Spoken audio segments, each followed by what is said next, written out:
ಆ ಊರಿನಲ್ಲಿ ಮಳೆಗಾಲದಲ್ಲಿ ಭೂಕುಸಿತ ಆಗಿ ರಸ್ತೆಯೇ ಕುಸಿದು ಹೋಗಿದೆ. ಮಕ್ಕಳು ಶಾಲೆಗೆ ಹೋಗೋಕೆ ಪರದಾಡೋದನ್ನ ಕಂಡು ಊರಿನವರೇ ಸ್ವಂತ ಖರ್ಚಿನಲ್ಲಿ ಮಾಡಿದಂತಹ ಸಂಕವೇ ಗತಿಯಾಗಿದೆ. ಅನಾರೋಗ್ಯ ಪೀಡಿತರಿಗೆ ಜೋಲಿಯೇ ಇಲ್ಲಿ ಆಂಬ್ಯುಲೆನ್ಸ್ ಆಗಿದೆ. ಹೀಗಿದ್ರೂ ಜನಪ್ರತಿನಿಧಿಗಳು ಅಭಿವೃದ್ಧಿ ಮಾಡದೆ ಕೈಚೆಲ್ಲಿ ಕೂತಿದ್ದಾರೆ. ಎಲ್ಲಿ ಅನ್ನೋದರ ವರದಿ ಇಲ್ಲಿದೆ. ಮಳೆಗಾಲದಲ್ಲಿ ಕುಸಿದ ರಸ್ತೆಗೆ ಕಾಣದ ಕಾಯಕಲ್ಪ. ಶಾಲೆಗೆ ಹೋಗಲು ಮಕ್ಕಳಿಗೆ ಕಾಲು ಸಂಕವೇ ಗತಿ. ಅನಾರೋಗ್ಯ ಪೀಡಿತರಿಗೆ ಜೋಲಿಯೇ ಆಂಬ್ಯುಲೆನ್ಸ್. ಒಂದೆಡೆ ಕುಸಿದ ಗುಡ್ಡ, ರಸ್ತೆಯೇ ಇಲ್ಲದೆ ಜನರ ಪರದಾಟ. ಮತ್ತೊಂದೆಡೆ ಕಾಲು ಸಂಕದಲ್ಲಿ ಜನರು ಹೊಳೆ ದಾಟುತ್ತಿರುವುದು. ಈ ದೃಶ್ಯ ಉತ್ತರ ಕನ್ನಡ ಜಿಲ್ಲೆಯ ಶಿರಸಿಯ ಮತ್ತಿಘಟ್ಟದ ಕೆಳಗಿನ ಕೇರಿಯದ್ದು. ಕಳೆದ ವರ್ಷ ಮಳೆಗಾಲದಲ್ಲಿ ಈ ಭಾಗದ ಗುಡ್ಡ ಕುಸಿದು ರಸ್ತೆ ಸಂಪರ್ಕ ಬಂದಾಯಿತು. ಆ ನಂತರ ಈ ಭಾಗದಲ್ಲಿ ಸ್ಥಳೀಯ ಆಡಳಿತ ಮಣ್ಣು ತೆಗೆದು ಹೊಸ ರಸ್ತೆ ಸಂಪರ್ಕ ಕಲ್ಪಿಸಲು ಅನುದಾನದ ಕೊರತೆಯಿಂದ ಕೈಚೆಲ್ಲಿ ಕುಳಿತಿದೆ. ಇನ್ನು ಮನವಿ ಸಲ್ಲಿಸಿ ಬೇಸತ್ತ ಗ್ರಾಮದ ಜನರೇ ತಮ್ಮ ಖರ್ಚಿನಲ್ಲಿ ಚಿಕ್ಕ ವಾಹನ ಹೋಗುವಷ್ಟು ಜೆಸಿಬಿ ತರಿಸಿ ಮಣ್ಣು ತೆಗೆಸಿದ್ರು.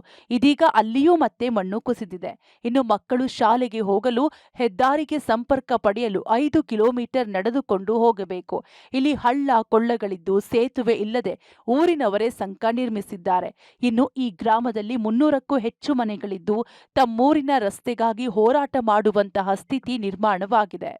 ಓಡಾಡ್ಲಿಕ್ಕೆ ಆಗುವಂಗಿಲ್ಲ. ಈಗ 2 ವರ್ಷದಿಂದ ರಸ್ತೆ ಇಸಿತಾ ಇದೆ. ಈ ಬಾರಿನೂ ರಸ್ತೆ ಇಸಿದಿದೆ. ಯಾರು ಶಾಸಕರು ಕೂಡ ಯಾರ್ಯಾರು ಬರಲಿಲ್ಲ, ಯಾರೂ ಬಂದು ನೋಡಿಲ್ಲ, ಯಾವ ಅಧಿಕಾರಿ ಕೂಡ ಬಂದು ನೋಡಲಿಲ್ಲ. ನಮಗೊಂದು ಮಳೆ ಬಿತ್ತು ಹೇಳಾದ್ರೆ ನಮ್ಗೆ ಓಡಾಡ್ಲಿಕ್ಕೆ ಓಡಾಡುವಂಗಿಲ್ಲ. ಕಂಬಳಿಯೆಲ್ಲ ಹೊತ್ತು ಕಟ್ಟು ಸಾಗಿಸುವ ಪರಿಸ್ಥಿತಿ. ಇವತ್ತು ಜಿಲ್ಲಾಧಿಕಾರಿ ಕಚೇರಿಗೆ ಬಂದಿದ್ದೇವೆ, ಇಲ್ಲಿ ಮುತ್ತಿಗೆ ಆಗ್ತೇವೆ. ಅವ್ರ ಸ್ಥಳ ಪರಿಶೀಲನೆ ಮಾಡಲಿವರಿಗೆ ಇಲ್ಲೇ ಧರಣಿ ಕೊಳ್ತೇವೆ, ಇಲ್ಲೇ ಉಳಿತೇವೆ. 30-35 ಮನೆ ಇದೆ.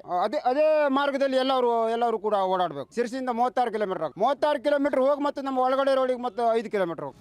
ಇನ್ನು ಈ ಗ್ರಾಮಕ್ಕೆ ಸಂಪರ್ಕವೇ ಇಲ್ಲದೆ 7 ತಿಂಗಳು ಕಳೆದಿದೆ. ಊರಿನಲ್ಲಿ ಜನರಿಗೆ ಆರೋಗ್ಯ ಸರಿ ಇಲ್ಲದಿದ್ರೆ ಜೋಲಿ ಮಾಡಿಕೊಂಡು ಬರಬೇಕು.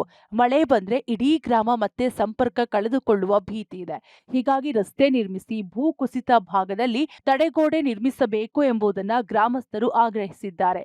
ಮತ್ತಿಘಟ್ಟದ ಕೆಳಗಿನ ಕೇರಿ ಒಟ್ಟು 5 ಊರಿ ಸಂಪರ್ಕ ಮಾಡುವಂತಹ ಒಂದು ರಸ್ತೆ ಕುಸಿದು ಮಳೆಗಾಲದಲ್ಲಿ 15 ದಿವಸಗಳ ಕಾಲ ಸಂಪರ್ಕ ಕಡಿತ ಆಗಿತ್ತು. ಈ ಮಳೆಗಾಲದ ಭೂಕುಸಿತ ಆದಾಗ ಜುಲೈ ತಿಂಗಳಲ್ಲಾಗಿತ್ತು. ಸ್ಥಳೀಯ ಶಾಸಕರು, ಶಿರಸಿ ಶಾಸಕರು ಆ ಸ್ಥಳಕ್ಕೆ ಭೇಟಿ ಕೊಟ್ಟಿಲ್ಲ. ಈಗ ಮತ್ತೆ ಮಳೆ ಬಂದು ಈಗಾಗಲೇ ಜಾಗ ಹಸಿ ಇದೆ. ಸ್ವಲ್ಪ ಪ್ರೆಸ್ ಮಾಡಿದ್ರು ಕೂಡ ಅಲ್ಲಿ ಜಾಗ ಆಗ್ತದೆ.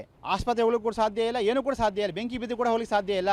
ಆದ್ರಿಂದ ಎಲ್ಲ ಗ್ರಾಮಸ್ಥರು ಕೂಡ ಬಂದಿದ್ದೇವೆ. ತಕ್ಷಣ DC ಅವರು ಆ ಸ್ಥಳಕ್ಕೆ ಬರಬೇಕು. ರಸ್ತೆ ಆಗಬೇಕು ಅಂದ್ರೆ ಯಾವ ರೀತಿ ಇದೆ ಅಂದ್ರೆ ಇಷ್ಟೇ ಹಿಡ್ಕೊಂಡಿದೆ. ಆ ರಸ್ತೆ ಕುಸಿತ ಆದ್ರೆ ಅದಕ್ಕೆ ಮುಂದೆ ಸಂಪರ್ಕನೇ ಇರೋದಿಲ್ಲ. ಪಕ್ಕದಲ್ಲಿ ಮೇನ್ ರೋಡ್ ಬಂತು, ಆ ಮೇನ್ ರೋಡ್ ಆಗ್ಲಿಕ್ಕೆ ಸಾಧ್ಯ ಇಲ್ಲ. ಆದ್ರೆ ದೊಡ್ಡ ದರ ಇದೆ, ಮತ್ತೆ ರಸ್ತೆ ಮಾಡ್ಲಿಕ್ಕೆ ಸಾಧ್ಯ ಇಲ್ಲ. DC ಅವರು ತಕ್ಷಣ ಬರಬೇಕು, ಎಲ್ಲ ಮಿನಿಸ್ಟರ್ ತಕ್ಷಣ ಬರಬೇಕು ಅಂತ ಆಗ್ರಹ ಮಾಡ್ತಾ ಇದ್ದೇವೆ ನಾವು. ಜಿಲ್ಲೆಯಾದ್ಯಂತ ಭೂ ಕುಸಿತವಾಗಿರುವ ಪ್ರದೇಶದ ಅಭಿವೃದ್ಧಿಗಾಗಿ ಸರ್ಕಾರಕ್ಕೆ ಜಿಲ್ಲಾಡಳಿತ ಅನುದಾನಕ್ಕೆ ಮನವಿ ಸಲ್ಲಿಸಿದೆ. ಆದರೆ ಸರ್ಕಾರ ಮಾತ್ರ ಅನುದಾನ ಬಿಡುಗಡೆ ಮಾಡದೆ ನಿರ್ಲಕ್ಷ್ಯ ವಹಿಸಿದ್ದು ಜಿಲ್ಲಾಡಳಿತವು ಕೈಚೆಲ್ಲಿ ಕುಳಿತುಕೊಳ್ಳುವಂತಾಗಿದೆ. Naveen Sagar, public TV, Karwar.